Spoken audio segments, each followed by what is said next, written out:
कैसे हैं सभी छात्र छात्राएं? चलिए अच्छी बात है। मैं आपका अपना टीचर गुलशेर कौर। आज मैं आपके लिए जैन धर्म की क्लास लेकर आया हूं। जैन धर्म का पार्ट 1 हमने आपको उपलब्ध करा दिया है, वो आपको क्लास मिल गई होगी। और आज जैन धर्म का पार्ट 2 है, हमारा जो बचा हुआ अवशेष भाग है वो पार्ट 2 में कंप्लीट हो जाएगा। तो जैन धर्म आप 2 भागों में पार्ट 1 और पार्ट 2 को मिलाकर पढ़े। कोई भी आपका एग्जाम हो, आगामी जो परीक्षा है उनमें कोई भी इससे बाहर आपका क्वेश्चन नहीं हो सकता, ये बात फाइनल है। आप कोई भी एग्जाम दीजिए, चाहे आईएएस का दीजिए, पीसीएस का दीजिए, ग्रुप सी का दीजिए, police, SI, CTET, UTET, net, कुछ भी दीजिए आप, इससे बाहर आपका कोई क्वेश्चन हो ही नहीं सकता अगर आपने इस तरीके से पढ़ लिया जिस तरीके से आपको समझाया गया है। ठीक है, तो आइए देखते हैं पार्ट 2 में हमारा क्या है, क्या महत्वपूर्ण है। पार्ट 2 में आज हम लोगों ने आपको एक तो जैन धर्म में कुल 24 तीर्थंकर हुए हैं या गुरु हुए हैं, कुछ उनमें जो इंपॉर्टेंट है उनके प्रतीक चिन्ह पूछे जाते हैं तो वो उपलब्ध कराया है आपको। और जैन धर्म में 2 सभाएं हुई है वो उपलब्ध कराया है। और उसके अलावा कुछ अन्य महत्वपूर्ण जो तथ्य अवशेष बचे हुए थे वो आज पार्ट 2 में आपको बिल्कुल क्लियर उपलब्ध हो गए हैं। ठीक है, तो आइए देखते हैं पार्ट 2, टॉपिक जैन धर्म और विषय प्राचीन भारतीय इतिहास। ठीक है, देखो जैन धर्म के जो प्रथम गुरु थे वो थे आपके कौन? ऋषभ देव। इनका जो प्रतीक चिन्ह था वो था आपका सांड। ये यहां काउंटिंग दे रखी है मैंने आपको ताकि आप लोगों को दिक्कत ना हो। ठीक है, दूसरे जो गुरु थे वो थे अजीतनाथ और इनका जो प्रतीक चिन्ह था वो था हाथी। अजीतनाथ का प्रतीक चिन्ह क्या था? हाथी। कौन से गुरु थे? दूसरे। और प्रथम गुरु कौन थे? ऋषभ देव और उनका प्रतीक चिन्ह सांड। इसके बाद तीसरे जो गुरु हुए जैन धर्म के वो है संभव। इन्हें संभव नाथ भी कहते हैं, आप याद रखना। संभव है ऑप्शन में, संभव, नाथ है तो नाथ, एक ही बात है। इनका था घोड़ा। सातवें जो थे, इसके बीच में हमें याद रखने की जरूरत नहीं है, सातवें थे संपार्श्व। इनका प्रतीक चिन्ह था स्वास्तिक चिन्ह। ठीक है, स्वास्तिक चिन्ह जिसकी जो सिंधु घाटी सभ्यता से मिला है। ठीक है, नेक्स्ट है 16वें थे शांतिनाथ। इनका था हिरण। याद रखना आप, शांतिनाथ कौन से गुरु थे जैन धर्म के या तीर्थंकर थे? 16वें। उनका प्रतीक चिन्ह क्या था? हिरण। क्वेश्चन ये भी दे देता है हिरण किसका प्रतीक चिन्ह था, तो आप दोनों तरीके से पढ़े, आपको कोई भी दिक्कत नहीं है। 18वें थे अरनाथ। इनका था मीन। मीन मतलब मछली। जैन धर्म के जो 18वें तीर्थंकर थे वो थे अरनाथ और प्रतीक चिन्ह था मीन, मछली। 21वें थे नामी और नीलकमल। इनका था नीलकमल। 22वें थे अरिष्टनेमी, प्रतीक चिन्ह था शंख। ठीक है, 22वें जो गुरु थे अरिष्टनेमी थे, प्रतीक चिन्ह क्या था? शंख। इसके बाद 23वें जो गुरु थे वो थे आपके पार्श्व। पार्श्वनाथ भी आ जाता है कहीं एग्जाम में, तो पार्श्व आए तब भी वही आंसर है, पार्श्वनाथ आए तब भी वही आंसर है। तो इनका था सर्प। सर्प मतलब सांप। ठीक है, 24वें और अंतिम जो गुरु थे वो थे आपके महावीर स्वामी और इनका जो प्रतीक चिन्ह था वो था सिंह। ठीक, यहां तक आपके क्लियर है बिल्कुल। जैन धर्म में कुल 24 गुरु हुए हैं। प्रथम जो गुरु थे वो थे ऋषभ देव। उनका जो प्रतीक चिन्ह था वो था आपका सांड। दूसरे जो थे अजीतनाथ, हाथी था। और 23वें जो थे पार्श्व थे, सर्प है। और अंतिम और 24वें जो गुरु थे वो थे आपके महावीर स्वामी और उनका जो प्रतीक चिन्ह था वो था आपका सिंह। क्लियर? इसके बाद आगे बढ़ते नोट में। नोट में देख लीजिएगा आप क्या है। ऋषभ देव। ऋषभ देव कौन? जो पहले गुरु थे ऋषभ देव।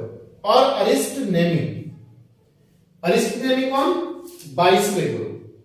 पहले और जो 22वें गुरु थे इनका जो नामों का उल्लेख मिलता है वो मिलता है सबसे प्राचीन जो धार्मिक ग्रंथ है ऋग्वेद। याद रखना, किन 2 जैन गुरुओं का उल्लेख ऋग्वेद में मिलता है? ऋषभ देव पहले गुरु और 22वें गुरु अरिष्टनेमी का जो उल्लेख मिलता है वो ऋग्वेद में मिलता है। और ऋग्वेद सबसे प्राचीन धार्मिक ग्रंथ है। ठीक है, याद रखना। और वेद कितने हमारे? 4, ऋग्वेद, सामवेद, यजुर्वेद, अथर्ववेद। ठीक है। नोट नंबर 2, अरिष्ट नेमि को, अरिष्ट नेमि यही जो 22वें गुरु है जैन धर्म के, भगवान कृष्ण का निकट माना जाता है। मतलब ये जो 22वें गुरु है अरिष्ट नेमि, इन्हें जो भगवान श्री कृष्ण थे ये माना जा कि ये उनके निकट संबंधी थे कोई। ठीक। नेक्स्ट है नोट है, जैन धर्म के आध्यात्मिक विचार, जो जैन धर्म में आध्यात्मिक विचार थे, क्वेश्चन आता है वो कहां से लिए गए हैं? तो वो जैन धर्म का जो दर्शन है शाक्य दर्शन, वो वहां से अडॉप्ट करे गए हैं। तो क्वेश्चन ये भी आता है शाक्य दर्शन का जो संबंध है वो किस धर्म से है? तो वो किस धर्म से है? जैन धर्म। और जैन धर्म के जो आध्यात्मिक विचार ग्रहण किए गए हैं वो कहां से किए गए हैं? वो आप याद रखना, वो आपके शाक्य दर्शन से। क्लियर है यहां तक के? चलिए इसके बाद आगे बढ़ते हैं। Very good.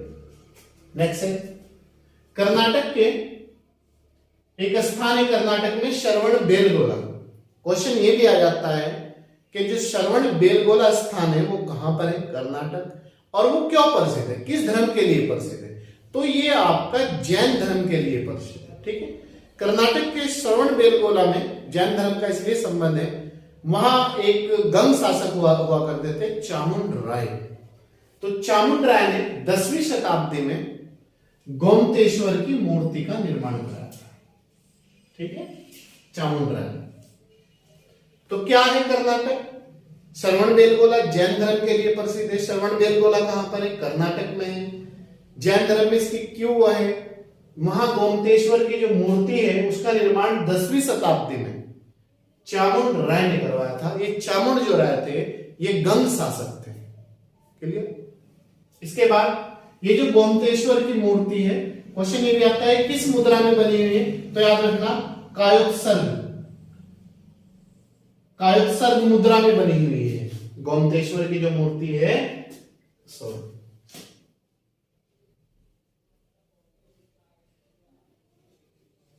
मूर्ति। तो याद रखना ये गोमतेश्वर की जो मूर्ति है ये आपकी किस उसमें है? कायोत्सर्ग मुद्रा में है। ठीक है। नेक्स्ट है जैन तीर्थंकरों की जीवनी। जो जैन धर्म के 24 तीर्थंकर हुए हैं उनकी जो जीवन से संबंधित वो मिलती है हमें। एक भद्रबाहु थे, भद्रबाहु जैन धर्म से ही संबंधित है उनका नाम। तो उन्होंने रचना वो करी थी कल्पसूत्र। तो जैन धर्म के भद्रबाहु द्वारा रचित कल्पसूत्र में मिलती है किनकी जीवनी? जैन तीर्थंकरों की जीवनी। क्लियर? नेक्स्ट है मौर्योत्तर युग में। मौर्योत्तर का मतलब है अशोक के बाद। अशोक के बाद मथुरा जैन धर्म का प्रसिद्ध केंद्र था। तो मौर्योत्तर तक नहीं रहा, मौर्योत्तर युग में। ठीक है। उसके नेक्स्ट है खजुराहो में स्थित। क्वेश्चन आता है जैन मंदिर का निर्माण किसने कराया था? तो चंदेल राजाओं ने कराया था खजुराहो में। खजुराहो में स्थित चंदेल शासकों ने जैन मंदिर का निर्माण कराया था। क्लियर है? नेक्स्ट है महावीर स्वामी की जो मृत्यु की घटना है उसे निर्वाण कहा जाता है। ठीक है। या परिनिर्वाण एक ही बात है। तो महावीर स्वामी की जो मृत्यु हुई थी वो 468 ईसा पूर्व में हुई थी। आप याद रखना 468 ईसा पूर्व में। कहां पर हुई थी? पावापुरी राजगीर स्थान पर। और एक सृष्टि पाल थे उनके घर पर हुई थी। महावीर स्वामी की जो मृत्यु हुई थी 468 ईसा पूर्व। मृत्यु जो स्थान था वो था आपका पावापुरी, पावापुरी राजगीर स्थान में। और ये जो महावीर स्वामी की जो मृत्यु हुई थी वो सृष्टिपाल के घर पर हुई थी। क्लियर है? जैन धर्म में 2 सभा या संगीतियों का आयोजन किया गया है। प्रथम संगीति जो हुई थी वो 300 ईसा पूर्व में हुई थी। याद रखना 300 ईसा पूर्व। पर इसका स्थान है पाटलिपुत्र में हुई थी और इसकी अध्यक्षता करी थी स्थूल भद्र। दूसरी जो सभा हुई थी वो हुई थी 512 ईस्वी में, वल्लभी गुजरात में हुई थी। और इसकी जो अध्यक्षता करी थी वो करी थी आपकी क्षमा श्रवण ने। ठीक है। इसके बाद एक बात और मैं आपको बतला दूं कि लगभग 300 ईसा पूर्व में लगभग 300 ईसा पूर्व में मगध में 12 वर्ष तक एक भीषण अकाल पड़ा था। मगध में 12 वर्ष तक 300 ईसा पूर्व में एक भीषण अकाल पड़ा था और उसमें उस अकाल के समय ही जैन धर्म दो भागों में बट गया था। एक तो था आपका स्थूलभद्र के शिष्य और एक था आपका स्थूल जो भद्र के शिष्य थे वो श्वेतांबर कहलाए। वो सफेद वस्त्र धारण करते थे। स्थूल भद्र के जो शिष्य थे वो श्वेतांबर कहलाए। क्यों कहलाए? वो श्वेत वस्त्र धारण करते थे। क्लियर है? और जो भद्रबाहु के शिष्य थे, दूसरा व्यक्ति था भद्रबाहु, वो शिष्य दिगंबर कहलाए। और जो दिगंबर थे वो आज भी नग्न अवस्था में रहते थे। ठीक है? के बाद जो स्थूल भद्र के शिष्य थे वो आपके मगध में ही रुके थे अकाल के समय भी, ये भी याद रखना है। और बाकी जो दूसरे थे वो मगध छोड़कर दूसरे स्थान पर चले गए थे। तो ये एक इंपॉर्टेंट पॉइंट था।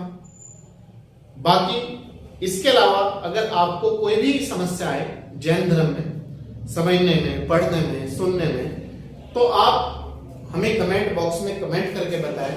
आपकी समस्या का हम समाधान करेंगे। और कोई भी आपकी जो आगामी परीक्षा है उन्हें ध्यान में रखते हुए आप अच्छी तरीके से तैयारी करें, कंटिन्यूटी के साथ तैयारी करें। अब हम लोग आपको देख रहे होंगे, आप कंटिन्यू 3 क्लास उपलब्ध करा रहे हैं। उसमें करंट अफेयर भी है, आपकी सब्जेक्ट भी है, टेस्ट भी है, सब कुछ है। ठीक है? तो आप इसी तरीके से हमारे से कंटिन्यूटी के साथ जुड़े और लोगों को भी जोड़ने का प्रयास करें ताकि जो आगामी परीक्षा है उन्हें भी उसका अच्छा रिजल्ट मिल सके। और अगर आप हमारे चैनल पर नए हैं तो सब्सक्राइब कर लीजिएगा ताकि 3 क्लास जल्दी से जल्दी नोटिफिकेशन आपको मिले। बेल आइकन को प्रेस कर लीजिएगा और शेयर ज्यादा से ज्यादा कीजिएगा। और अगर पुराने हैं तो कंटिन्यूटी के साथ जुड़े रहिएगा और लोगों को जोड़ने का प्रयास करिएगा।